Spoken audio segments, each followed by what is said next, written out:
Hi guys, in this video I'm going to show you guys how I put together the ratchet assembly of the Wingman clamp.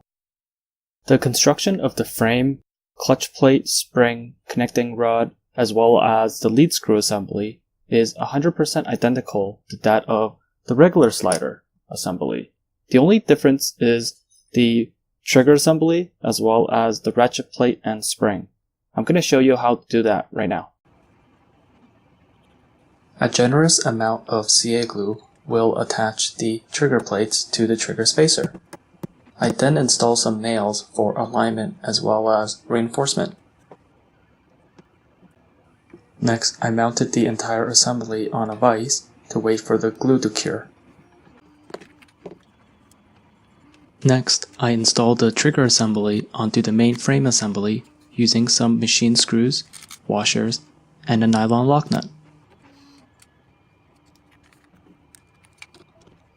The tension of the nylon lock nut can be adjusted to ensure the trigger assembly can pivot freely within the main frame assembly.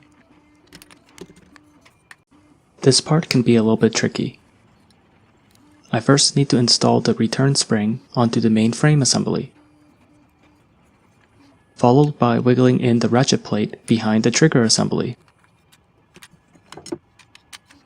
The ratchet plate can then be aligned to the frame by installing the square tube onto the clamp. Last but not least, we need to give the clamp a test drive. There you go guys, this is a really easy build. Plans are available on my site. All proceeds goes towards Project Maverick. Comment, like, share, and subscribe. It really helps. Thank you, my name is Kay, signing out.